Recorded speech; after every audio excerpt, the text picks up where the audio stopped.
Very good morning students. कैसे हैं आप? आशा है आप सभी स्वस्थ होंगे। तो बच्चों, कल हमने इस जल प्रलय में के प्रश्न उत्तर का भाग 1 देखा। आज हम करने जा रहे हैं भाग 2 और देख लेते हैं भाग 2 में क्या क्या हमने पढ़ा था। तो पहले जो लेखक थे वो बाढ़ देखने के लिए उत्सुक थे। वो जाकर देख रहे थे कि बाढ़ का पानी कहाँ तक पहुँचा।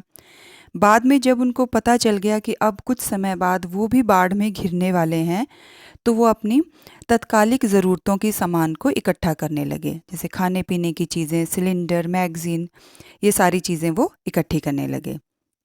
बाद में उन्होंने बताया कि बाढ़ पीड़ित क्षेत्रों में बाढ़ के बाद कौन-कौन सी बीमारियां हो जाती हैं, क्योंकि पानी बहुत बरसता है। हर तरह की गंदगी जो है वो मैदानों में फैल जाती है जहां बाढ़ आई होती है, और धीरे-धीरे जब वो पानी सूखने लगता है तो बहुत ही गंदी बदबू और बहुत सारी बीमारियां पैदा होती हैं। उसके बाद उन्होंने एक वाक़या बताया एक नौजवान और कुत्ते का, कि उनमें कितनी आत्मीयता थी और कितनी गहरी मित्रता थी। और बाद में लेखक बाढ़ की तस्वीरों को अपने कैमरे में लेना चाहते थे, पर उनके पास कैमरा नहीं था। वो बाढ़ के उन दृश्यों पर कुछ लिखना चाहते थे, पर उनका पेन चोरी हो गया था। तो अंत में लेखक ने एक समस्या का उल्लेख किया है कि किस तरह मीडिया वाले घटनाओं को इस तरह प्रस्तुत करते हैं कि आम जनता के लिए बहुत समस्याएं और एक डर का माहौल पैदा हो जाता है। तो चलिए बच्चों, शुरू करते हैं भाग 2 के प्रश्न उत्तर। हमारा अगला प्रश्न है, जब लेखक को यह एहसास हुआ कि उसके इलाके में भी पानी घुसने की संभावना है, तो उसने क्या प्रबंध किए? तो जब लेखक को ये एहसास हो गया कि उसके इलाके में भी पानी घुसने की संभावना है, वो भी कुछ समय बाद बाढ़ में घिरने वाला है, तो उसे अपनी तत्कालिक ज़रूरतें, जो उसको एकदम चाहिए थी ज़रूरतें, उनका सामान इकट्ठा करने लगे वो। तो उन्होंने ईंधन हुआ, आलू, मोमबत्ती, दिया सलाई, पीने का पानी, कंपोज़ की गोलियाँ, वो सारी इकट्ठी कर ली, ताकि बाढ़ में घिर जाने के बाद भी कुछ दिनों तक वो गुज़ारा कर सकें। कंपोज़ की गोलियाँ होती हैं जो पानी को साफ़ करती हैं। तो उन्होंने बाढ़ आने पर छत पर चले जाने का भी प्रबंध सुनिश्चित किया, क्योंकि नीचे जो निचली मंजिल होती है उसमें पानी भर जाता था कई बार, और उसमें उन्होंने ऊपर जाने का इंतज़ाम किया ताकि वो छत पर खड़े होकर उस बाढ़ से बच सकें। अगला प्रश्न है हमारा, बाढ़ पीड़ित क्षेत्र में कौन-कौन सी बीमारियों के फैलने की आशंका होती है? तो बाढ़ जब आती है तो पूरी गंदगी बहाकर ले आती है, और जब धीरे-धीरे वो सूखने लगती है, कीचड़ बनता है, तो बहुत सारी बदबू और बहुत सारे कीटाणु, मक्खियाँ, मच्छर सब इकट्ठे हो जाते हैं। तो बाढ़ के बाद हैजा, मलेरिया, टाइफाइड आदि बीमारियाँ फैलने की संभावना रहती है, क्योंकि बाढ़ के उतरे पानी में मच्छर अत्यधिक मात्रा में पनपते हैं, जिसके कारण मलेरिया जैसी बीमारी हो जाती है। और पानी की कमी से लोगों को गंदा पानी पीना पड़ता है, क्योंकि पानी पूरा गंदा हो जाता है। आपका पाइप में भी जो पानी आ रहा होता है वो गंदा होता है, मिट्टी वाला पानी होता है, जिससे हैज़ा और टाइफाइड जैसी बीमारियों को न्योता देता है, जो गंदा पानी होता है। अगला प्रश्न है हमारा, नौजवान के पानी में उतरते ही कुत्ता भी पानी में कूद गया। दोनों ने किन भावनाओं के वशीभूत होकर ऐसा किया?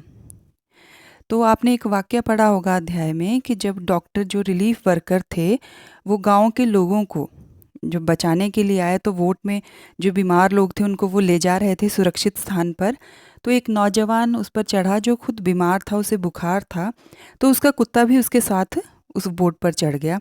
तो डॉक्टर ने एकदम कहा कि नहीं, कुकुर नहीं, कुकुर नहीं, कुकुर होता है कुत्ता। तो नौजवान ने कहा कि अगर मेरा कुत्ता नहीं जाएगा तो मैं भी नहीं जाऊँगा। ठीक है? तो नौजवान और कुत्ता परस्पर गहरे आत्मीय थे, मतलब उनका आपस में बहुत प्रेम था। दोनों एक दूसरे के सच्चे साथी थे। उनमें मानव और पशु का भेदभाव भी नहीं था। वे एक दूसरे के बिना नहीं रह सकते थे। यहाँ तक कि नौजवान को कुत्ते के बिना मृत्यु भी स्वीकार थी, क्योंकि वो बीमार था नौजवान, उसे बुखार था, और अगर उसका एकदम ट्रीटमेंट नहीं होता तो वो मर भी सकता था। पर जब उसका कुत्ता नहीं गया तो उसने भी जाने से मना कर दिया। तो इस व्यवहार से हमें उनकी गहरी मित्रता और आत्मीयता का परिचय मिलता है। अगला प्रश्न है आपका, अच्छा है कुछ भी नहीं, कलम थी वह भी चोरी चली गई। अच्छा है कुछ भी नहीं मेरे पास। मूवी, कैमरा, टेप रिकॉर्डर आदि की तीव्र उत्कंठा होते हुए भी लेखक ने अंत में उपयुक्त कथन क्यों कहा?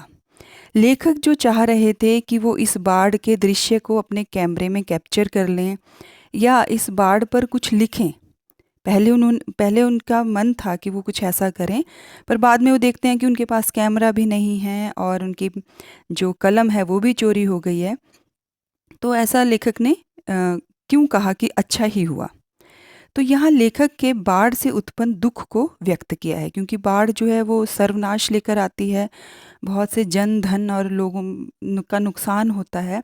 तो अल्टीमेटली बाढ़ जो है वो दुख ही देकर जाती है।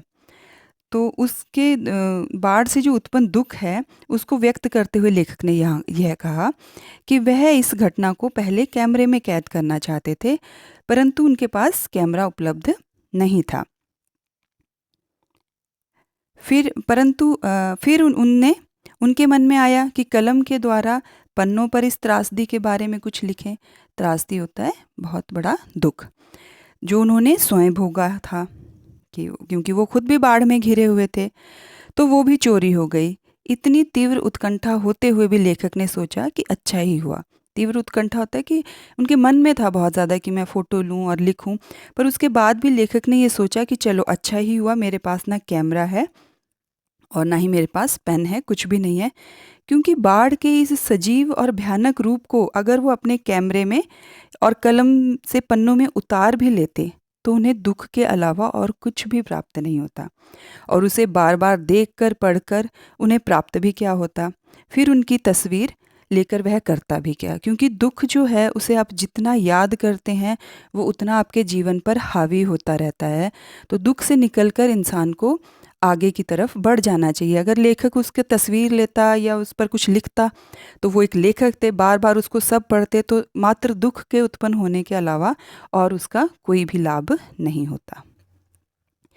अगला प्रश्न है बच्चों आपका कि आपने भी देखा होगा कि मीडिया द्वारा प्रस्तुत की गई घटनाएं कई बार समस्याएं पैदा बन जाती हैं।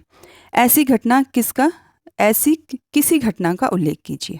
तो ये घटना आपकी अपनी हो सकती है, आप जैसा भी आंसर देंगे, अगर आपने ऐसी कोई घटना मीडिया में देखी है जिसकी वजह से लोग जो है वो परेशान हो गए या बहुत सारी समस्याएं उत्पन्न हो गई, जैसे आप अभी कोरोना का ही कोई एग्जांपल दे सकते हैं कि ऑक्सीजन को लेकर इतनी त्राही त्राही मच गई पूरे देश में कि लोगों ने ऑक्सीजन को भी स्टॉक करना शुरू कर दिया, चाहे ज़रूरत हो चाहे ना हो, और इंजेक्शन खरीद के, दुनिया भर की दवाइयाँ खरीद के घर में रख ली, क्योंकि मीडिया ने हमें इतना प्रभावित कर दिया कि हो सकता है कल को अगर हमें कुछ हो जाए तो हमें दवाइयाँ या ऑक्सीजन नहीं मिलेगी। तो इस तरह की कोई भी घटना आप अपने शब्दों में भी लिख सकते हैं। लेखक ने यहाँ अपने जो उन पर घटना घटी है उसके बारे में बताया हुआ है। तो मीडिया क्या करता है कि अक्सर बढ़ा चढ़ाकर जो है अतिशयोक्तिपूर्ण ढंग से बातों को पेश कर देता है। अतिशयोक्ति होता है किसी बात को बहुत ज़्यादा बढ़ा चढ़ाकर बोलना, जितनी वो होती नहीं है उससे ज़्यादा बढ़ा चढ़ाकर बोलना। तो इसका मैं एक आपको एग्जाम्पल देना चाहूँगी। रामायण में लिखा था कि हनुमान की पूँछ में लग न पाई आग, लंका सगरी जल गई, गए निशाचर भाग। कि अभी हनुमान की पूँछ में आग भी नहीं लगी थी कि सारी लंका जल गई। मतलब बात को बढ़ा चढ़ा कर बोला है कि पहले आग तो लगनी ज़रूरी थी ना। तो इस तरह मीडिया जो है कई बार बात को बहुत बढ़ा चढ़ा कर पेश करती है, पर हर चैनल ऐसा नहीं होता, कहीं सच्चाई भी दिखाते हैं। तो इससे लोगों में क्या होता है, खलबली मच जाती है। और इसका सबसे अच्छा उदाहरण एक वाक़या हो सकता है जब पूरे भारत में गणेश जी की मूर्ति ने दूध पिया था। आपने सुना होगा पीछे कि गणेश जी की मूर्ति या कृष्ण भगवान की मूर्ति ने दूध पीना शुरू कर दिया। ये टीवी चैनल्स दिखा रहे थे। तो केवल टीवी तब भारत में नया नया आया था और मोबाइल फ़ोन तब अस्तित्व में नहीं थे, लेकिन पलक झपकते ही ये खबर पूरे देश में फैल गई। क्योंकि ऐसी चीज़ें जो र्यूमर्स होती हैं वो हमेशा बहुत जल्दी पहुंचती हैं, आपके अच्छे काम इतनी जल्दी नहीं पहुंचते। तो सारे देश में र्यूमर फैल गई कि गणेश भगवान दूध पी रहे हैं और मंदिरों के बाहर लोगों की भीड़ लग गई, धक्का मुक्की। लोग इतने उत्सुक हो गए कि भगवान को दूध पिलाने के लिए उन्होंने खूब धक्का मुक्की की, और दूध बेचने वालों के मज़े लग गए, लॉटरी लग गई। जितना भी वो महंगा दूध बेचते वो बिक रहा था, क्योंकि लोगों को उस वक्त दूध चाहिए था, क्योंकि उन्होंने भगवान को पिलाना था। तो कई बार टेलीविज़न चैनल बाकायदा वैज्ञानिकों को बिठाकर इस बात को समझाने की भी कोशिश कर रहे थे कि इस तरह का कोई दैवी चमत्कार नहीं होता। पर कुछ चैनल ऐसे पोगापंथी भी थे जो गणेश की स्तुति कर रहे थे और दर्शकों का मनोरंजन कर रहे थे और दिखा रहे थे कि हाँ देखो गणेश ने दूध पिया। ठीक है, फिर कुछ दिनों बाद सब कुछ सामान्य हो गया, क्योंकि उसके बाद गणेश जी ने दूध पीना बंद कर दिया। तो इस तरह मीडिया जो है वो कई बार छोटी सी घटना को इतना बड़ा बना देता है कि वो आग की तरह पूरे देश में फैल जाती है और लोग बिना सोचे समझे, बिना अपना दिमाग लगाए उस कार्य पर उसे करना शुरू कर देते हैं, जो भी मीडिया में दिखाया जा रहा होता है। तो ये थे बच्चों आपके प्रश्न उत्तर। आशा है आप लोगों को समझ आए होंगे। अगला एक और क्वेश्चन है कि अपनी आंखों देखी किसी आपदा का वर्णन कीजिए। तो आंखों देखी आपदा आपकी अपनी भी हो सकती है, आपने आंखों से कुछ घटना देखी हो पर्यावरण की, और ये अनुभव जो है वो लेखक का है। आप अपनी अगर अपना अनुभव भी लिखेंगे तो वो भी आंसर सही होगा। तो लेखक कहते हैं कि बाढ़ का अनुभव उन्हें बहुत करीब से और कई बार हुआ है, क्योंकि वो बिहार में थे और बिहार में लगभग हर साल ही बाढ़ आती है। तो 2005 की बात वो बताते हैं कि जब उनके शहर में बाढ़ से पानी भर गया था और बाढ़ के आने से 3-4 दिन पहले ही वो सभी लोग ज़रूरी सामान इकट्ठा करने लग गए, क्योंकि चेतावनी पहले ही मिल जाती है कि बाढ़ आने वाली है। आलू, चूड़ा, सत्तू, गैस सिलेंडर, दवाइयाँ, नमकीन और बिस्किट के पैकेट आदि सब। उसके बाद अधिकतर सामानों को प्लास्टिक की शीट में पैक कर ऊपर छत पर रख दिया, ताकि वो गीला ना हो और ख़राब भी ना हो। तो छत पर प्लास्टिक की शीट टांग कर एक तंबूनमा घर भी बना दिया, क्योंकि जब वो लोग हर साल जो है बाढ़ झेलते थे और उन्हें उसकी आदत भी थी, और इसलिए तैयारी में कोई कसर नहीं थी। और वो उनके लिए एक सामान्य बात थी, क्योंकि वो हर साल, बिहार के लोग हर साल बाढ़ को झेलते हैं। तो बाढ़ आने के बाद वो लोग छत पर आसरा ले लेते हैं। पूरे मोहल्ले में कमर भर पानी भर जाता है। बच्चे एक छत से जो दूसरी छत पर दौड़ लगाते रहते हैं। जो वयस्क होते हैं, बड़े लोग होते हैं, वो समय बिताने के लिए ताश खेलते रहते हैं। महिलाएं आपस में गप्पे लगाती रहती हैं। पास ही रेलवे स्टेशन था, जो ऊंचा होने की वजह से वहाँ पानी नहीं भरा जाता था। वहीं से पीने का पानी जो है वो लेखक लाते थे, और इसके लिए केले के तनों की उन्होंने नाव जैसी बनाई होती थी, जिस पर वो बाल्टियाँ रखकर मोहल्ले के युवक वहाँ जाकर साफ पानी लाते थे। और पानी इतना गंदा होता था कि उसमें पैर रखने से भी उबकाई हो, मतलब बदबू इतनी गंदी होती थी, तो उसमें पैर रखने से भी घृणा जैसी आती थी। लगभग 1 हफ्ते तक यही स्थिति बनी रही, और पानी के निकल जाने के बाद तो और भी भयावह स्थिति हो गई, क्योंकि हर जगह क्या था, गंदा कीचड़ था, और वो उसे साफ करने में महीना भर लग गया, और इस बीच असहनीय बदबू को बर्दाश्त करना मुश्किल हो गया था। तो ये घटना उन्होंने अपनी आंखों देखी बताई।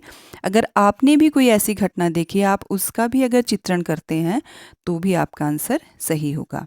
तो ये थे आपके प्रश्न उत्तर। आशा है आपको समझ आया होगा। Then like and share for more videos. Thank you and have a nice day.